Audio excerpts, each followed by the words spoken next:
Hola amigos, ¿cómo están? Les saluda Yaher Refulio. Como les había prometido en el vídeo anterior, darles un plus al comentario, al repaso de la lección de escuela sabática. Ya pueden revisar el vídeo anterior que hablamos sobre la ley y la gracia. En esta oportunidad quiero brevemente hacer una ampliación de ese comentario, pero centrándome en los 3 capítulos del libro de Apocalipsis, que son los capítulos 12, 13 y 14. Así que, amigo, antes de comenzar este estudio de la palabra de Dios, amigo hermano, quiero pedirte que puedas suscribirte aquí en la parte de abajo, te suscribas y también puedas hacer un clic en la campanita. Muy bien. El título de el estudio en esta oportunidad es la centralidad de la ley en el libro de Apocalipsis, en los capítulos 12, 13 y 14, y la importancia que tiene para el remanente en el tiempo del fin. Es el tiempo en el cual nosotros nos encontramos, en el tiempo del fin, ¿no? Pronto todo esto acabará, todo esto pasará, y como dice Apocalipsis, habrá cielo nuevo y tierra nueva. Muy bien. El libro de Apocalipsis, amigo hermano, tiene una estructura como todos los demás libros de la Biblia. Y esta estructura, como lo estás viendo ahorita en pantalla, esta estructura está basada en una serie de 7 visiones. Hay 7 visiones. Entonces, yo te pregunto, si el Apocalipsis tiene una estructura de 7 visiones, ¿cuál de ellas será la visión central? A ver, obviamente, la visión número 4. Si tenemos 7 visiones, la visión central es la visión número 4. Y entonces, la visión número 4 está compuesta por los capítulos 12, 13 y 14. Recordando, amigo hermano, que la Biblia, cuando fue escrita, no estaba separada por versículos, tampoco tenía una división por capítulos, ¿ya? Entonces, los capítulos que nosotros tenemos en la actualidad, como el 12, 13 y 14, forman una sola unidad, forman una sola visión, la visión número 4, la visión central. Ahora, aquí hay otro detalle, puedes verlo también aquí en pantalla, hay otro detalle. Antes de que el Apocalipsis nos narrara una visión o nos muestre una visión, una serie de la visión, antes, cada visión es antecedida, precedida por una visión del santuario celestial.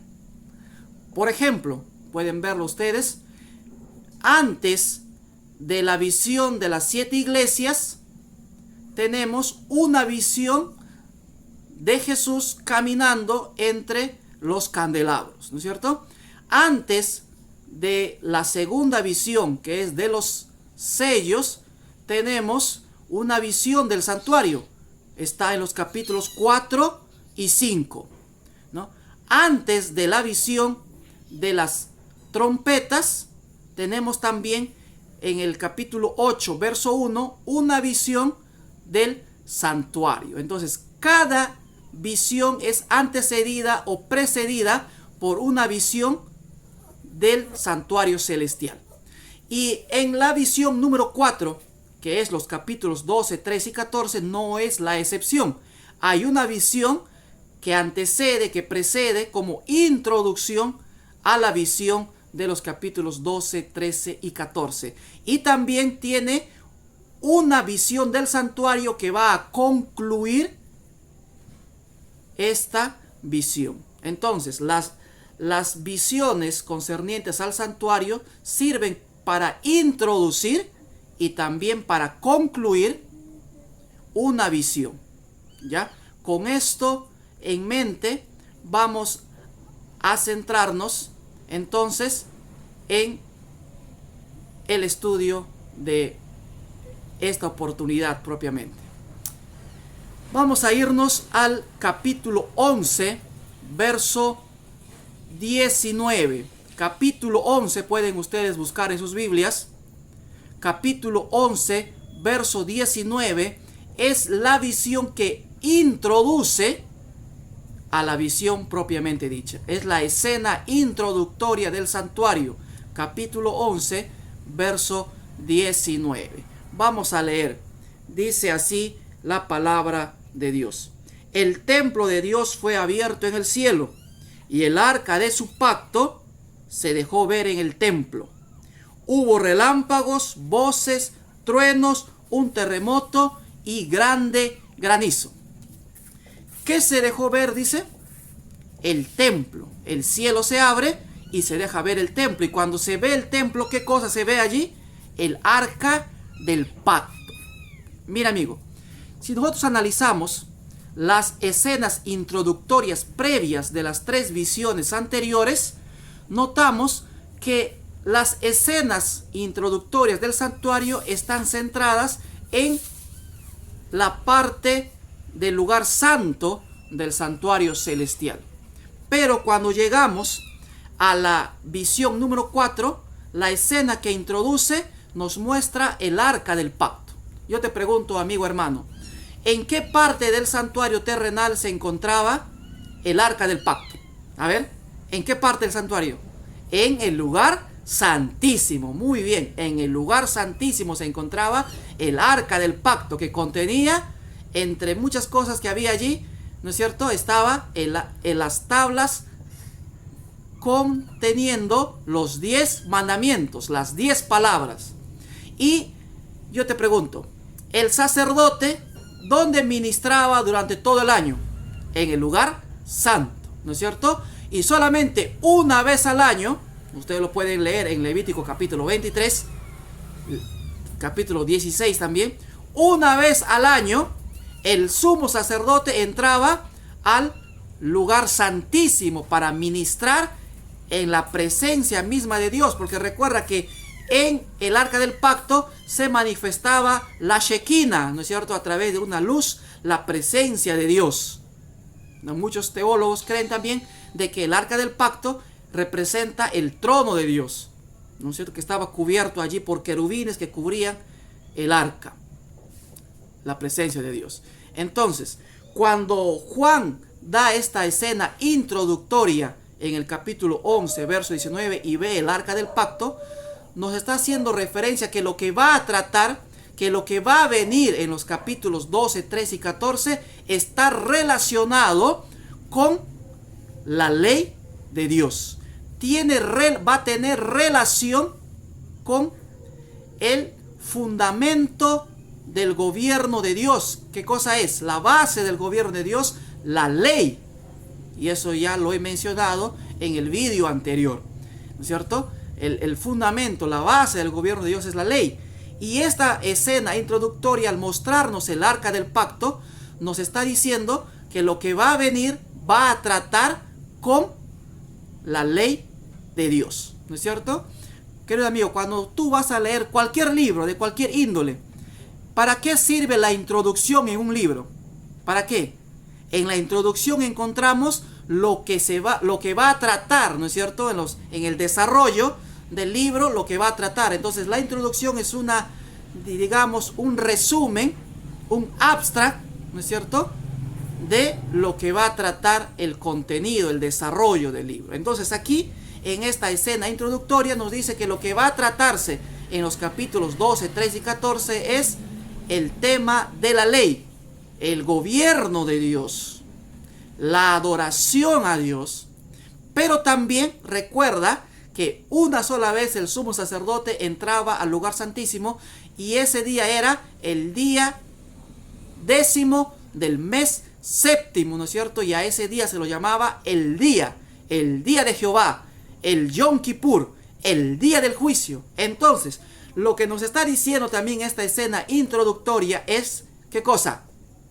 Que lo que se va a tratar en los capítulos 12, 13 y 14 no solamente es el asunto del gobierno de Dios, la ley de Dios, el ataque directo a Dios, a su trono, a su gobierno, sino que también a partir de esta escena introductoria, lo que va a venir va a tener relación y relevancia con el tiempo del fin. ¿Estamos? Con el tiempo del fin, con el tiempo del juicio, ¿no es cierto? ¿Cuándo comenzó el juicio investigador? A ver, 22 de octubre de 1844. Muy bien, punto para ustedes. Ahora, habíamos dicho también que las visiones tienen una escena introductoria y tienen una escena que concluyen, ¿no es cierto? Una escena de conclusión. ¿Cuál es esa escena de conclusión? Vamos a analizar la introductoria y la conclusión.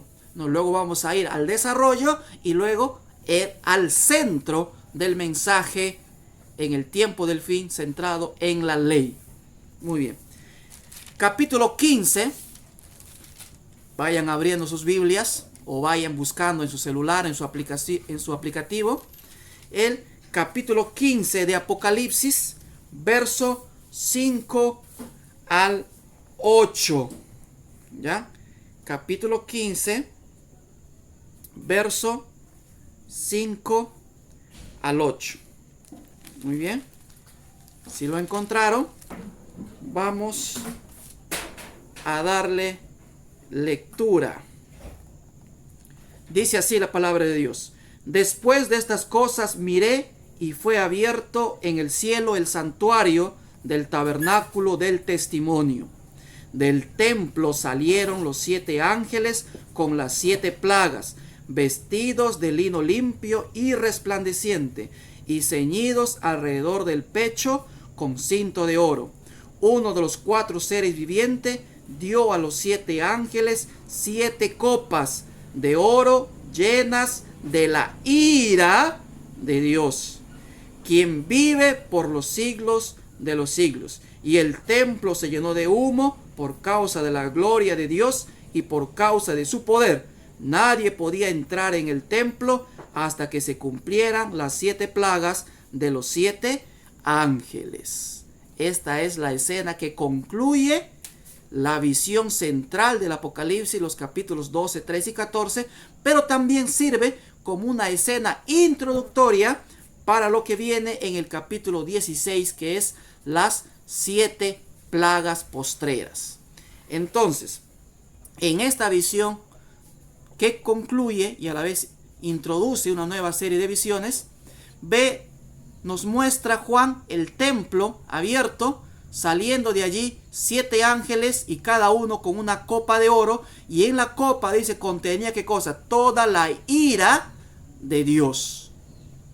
Entonces, si la visión introductoria nos muestra el templo de Dios abierto y el arca, y nos dice que el juicio ha comenzado y que este juicio tiene como base, como fundamento, ¿qué cosa? La ley, y que el enemigo va a atacar el fundamento del gobierno de Dios, que es la ley, y atacando la ley va a atacar el carácter de Dios, va a atacar quién es Dios.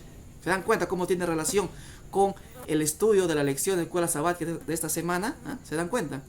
Entonces, en la escena que concluye, en la escena de conclusión, nos muestra ahora el templo siendo cerrado, el templo siendo clausurado, nadie podía entrar, y los ángeles saliendo de allí con copas, ¿no es cierto?, llenas de la ira de Dios. Entonces podemos inferir nosotros, si la escena que introduce nos muestra el inicio del tiempo del fin y el juicio, entonces esta escena nos está mostrando el final del tiempo de gracia, el final de este juicio investigador. Y entonces cuando el tiempo de gracia termine, o cuando el juicio investigador termine y acabe y concluya, ¿no es cierto?, en el cielo, y los ángeles salgan con copas, dice, llenas de la ira, porque ya no tienen mezcla de misericordia, ¿no es cierto? Los juicios de las trompetas fueron juicios mezclados con misericordia. ¿Por qué? Porque estaban dentro del tiempo de gracia. Pero los juicios últimos, ¿no es cierto?, de estos 7 ángeles y que ustedes lo pueden ver a partir del capítulo 16, son las 7 últimas plagas, son sin mezcla de misericordia con toda la ira de Dios. Quiere decir de que nos está hablando ya del fin del tiempo de gracia. Y cuando el tiempo de gracia termine en el cielo, nosotros sabremos en la tierra que ha terminado, porque comenzarán a caer las 7 últimas plagas, ¿no es cierto? ¿Por qué caen las plagas? ¿Por qué? Porque el mensaje de Dios ha sido predicado a todo el mundo, ¿no es cierto? Apocalipsis 18 dice que un ángel poderoso desciende y alumbra, y la tierra fue alumbrada con su gloria. Quiere decir de que el tiempo de gracia, la predicación del evangelio se da a todo el mundo, ¿no es cierto? Entonces viene el fin, como decía Mateo, Marcos y también Lucas. Llega el fin porque el evangelio se predica a todo el mundo. El tiempo de gracia termina, las plagas caen, ¿no es cierto? ¿Por qué? Porque el mundo fue amonestado, y el mundo, como lo vamos a ver en Apocalipsis 13 en un estudio posterior, dice que todos los moradores de la tierra adoraron a la bestia, adoraron a la imagen de la bestia, y decían: ¿quién como la bestia? ¿Quién puede luchar contra la bestia? Entonces adoraron, siguieron a la bestia, y adoraron al dragón, y adoraron también a la imagen de la bestia, ¿no es cierto? Allí estaban transgrediendo, ¿qué cosa? Los mandamientos, los preceptos de Dios. También lo vamos a ver en un estudio posterior. Entonces, partimos en el primer punto. La escena introductoria nos dice que los capítulos 12, 13 y 14 van a tratar ¿de qué? De un ataque directo al gobierno de Dios, al carácter de Dios, a la ley de Dios, ¿no? Y de manera principal van a atacar al cuarto mandamiento, de tal manera que el mundo será polarizado en 2 grupos.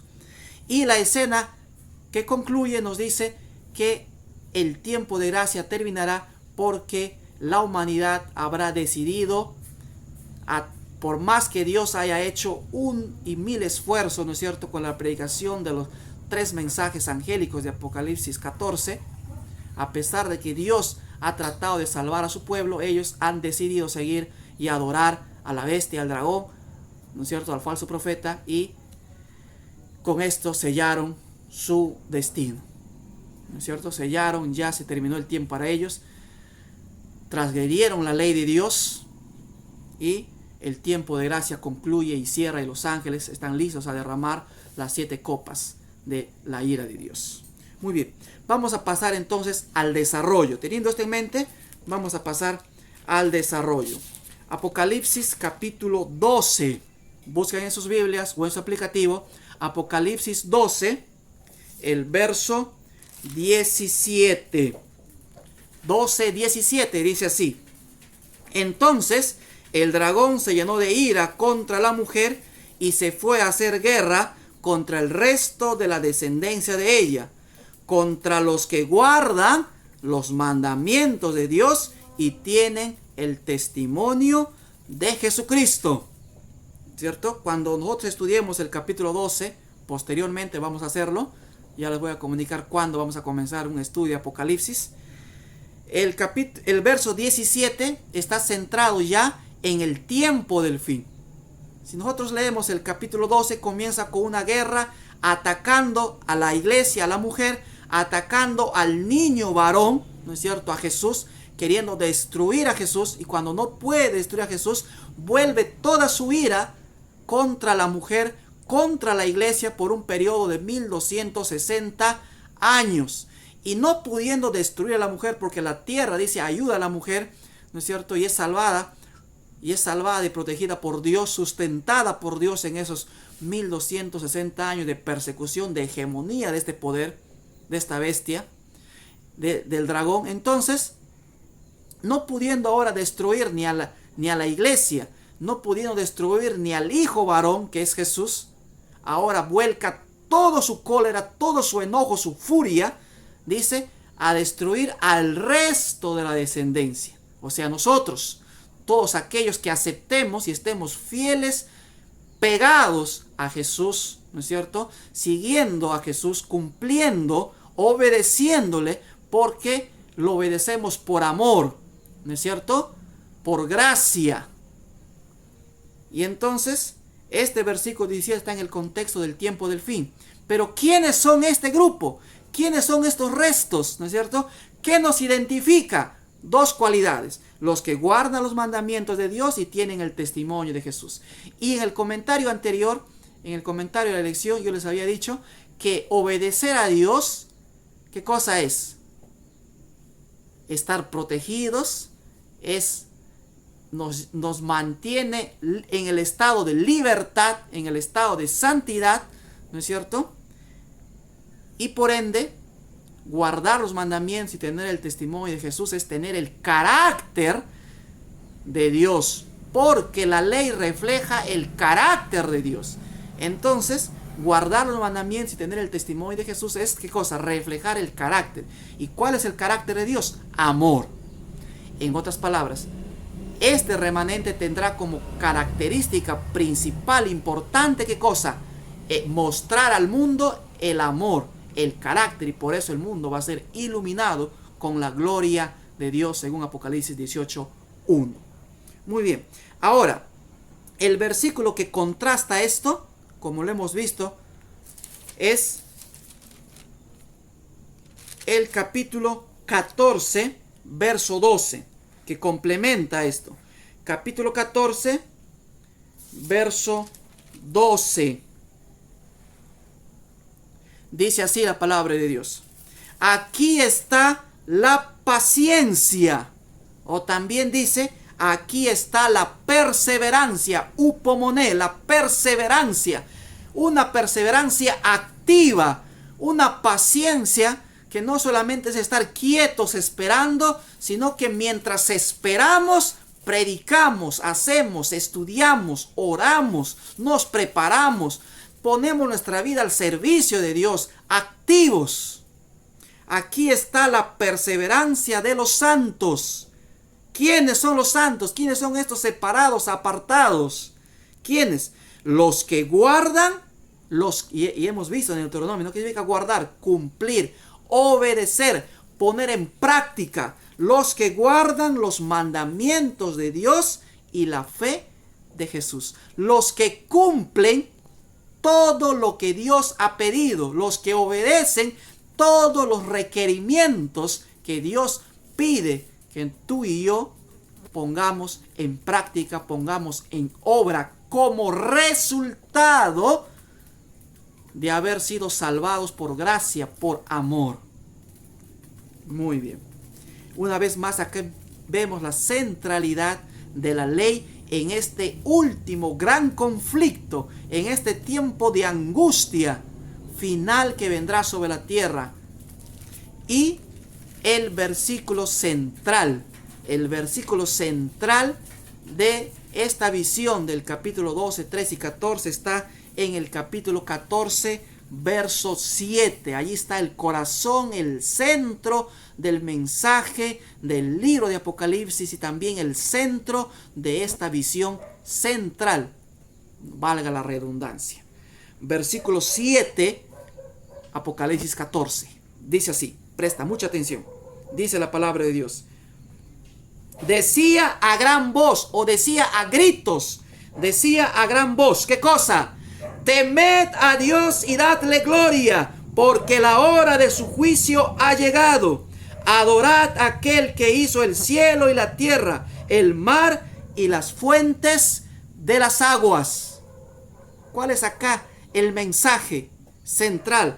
Adorad a aquel que hizo los cielos, la tierra, el mar y las fuentes de las aguas, y nos conecta directamente con el Génesis, con el principio, cuando Dios, con el poder de su palabra, creó las cosas. Y luego no solamente eso, sino que descendió, ¿no es cierto? No solamente es Elohim, sino Jehová, el Dios de la inmanencia, el Dios del amor, el Dios que está cercano, que no está lejos, que no solamente habla, sino que actúa, que vino a formar al ser humano con sus propias manos y sopló en él el aliento de vida. Ese Dios poderoso, dice, nos recuerda aquí en el verso 7 del capítulo 14. Adorad a aquel que hizo el cielo, la tierra, el mar y las fuentes de las aguas. No adorar a nadie más. No adorar ni a nosotros mismos. ¿No es cierto? No tenemos por qué adorarnos a nosotros mismos, por qué ensalzarnos a nosotros mismos, por qué sentirnos orgullo. Recuerda lo que le pasó a un rey en el Antiguo Testamento, en el libro de Daniel, cuando se enalteció, se enorgulleció a sí mismo. ¿Qué pasó? Se convirtió, dice, como una bestia salvaje y vivió 7 años allí como un animal. Entonces, el enorgullecernos, el ensalzarnos a nosotros mismos, el creer que por nuestra fuerza, por nuestras obras, ¿a qué nos lleva? A convertirnos como animales irracionales y servir, por ende, al enemigo, al diablo, irracionalmente. Porque seguir a Dios y servir a Dios es seguirlo y basar nuestra fe en una fe racional, no una fe que así nomás por creer, no, irracional, no, una fe racional basada en evidencias. Esa es la fe, la clase de fe que Dios pide de ti y de mí. Adorad a aquel que hizo los cielos y la tierra, aquel Dios creador, aquel Dios que renovó su pacto en el Sinaí como un Dios redentor, ¿no es cierto? Aquel Dios también que volvió a renovar su pacto en el libro de Deuteronomio, cuando el pueblo estaba a punto de entrar a la Canaán terrenal y nosotros estamos a punto de entrar a la Canaán celestial y Dios quiere renovar su pacto. No solamente es el Dios creador, sino que también es el Dios redentor, aquel que compró nuestra libertad, aquel que con su sangre pagó el precio de nuestra esclavitud para que pudiéramos ser salvos, para que pudiéramos ser libres. Y mientras tú y yo obedezcamos y adoremos a Dios, ¿cómo adoramos a Dios? Obedeciéndole, cumpliendo con lo que Él pide, practicando lo que Él pide como resultado de haber sido salvado por gracia, por amor. Le adoramos a Él. Recuerda lo que comenté en el video anterior en el libro de Éxodo. Dios escucha el clamor de su pueblo. Dios escucha tu clamor, querido amigo, querido hermano. No piensas que Dios está lejano. No piensas que Dios no te oye, que Dios no te escucha. Él escucha, Él sabe tu problema, Él sabe tu dificultad, Él conoce tu angustia, Él sabe de tu miedo, de tu inseguridad, de tus noches sin poder dormir, de tus días de angustia. Pero Dios actúa poderosamente y actuó poderosamente para rescatar a su pueblo de la esclavitud en Egipto. Lo hizo maravillosamente, poderosamente, mostrando todo su poder. Y cuando el pueblo estaba libre, Dios le da su ley a un pueblo libre. Y cuando el pueblo dice, vamos a hacer todo lo que Dios mande, entonces Dios recién allí le da un sistema de adoración para que su presencia sea sentida y para que el pueblo pueda permanecer en ese estado de santidad, pueda permanecer en ese estado de libertad y cumpliendo y obedeciendo pueda estar seguro y protegido. Y eso quiere Dios contigo, querido amigo, querido hermano. Adora a Dios y solo a Dios. Él es el mismo. Su poder no ha disminuido. Es el mismo Dios del Antiguo Testamento, del Nuevo Testamento. Es aquel Dios creador que puede recrear y puede crear en ti una nueva vida. Acepta a Jesús. Hoy es día de oportunidad. Hoy es día de buenas nuevas. No rechaces su voz. Si oyeres hoy su voz, dice, no endurezcas tu corazón. Y Apocalipsis dice, he aquí yo estoy a la puerta llamando. Siempre llamando. Si oyes hoy su voz, no endurezcas tu corazón. Si tienes oído para oír, oye lo que Dios tiene para ti. Dios te bendiga, Dios te guarde. Haga resplandecer su rostro sobre ti. Alce el Señor sobre ti su rostro y te dé paz. Hasta la próxima. Dios te bendiga.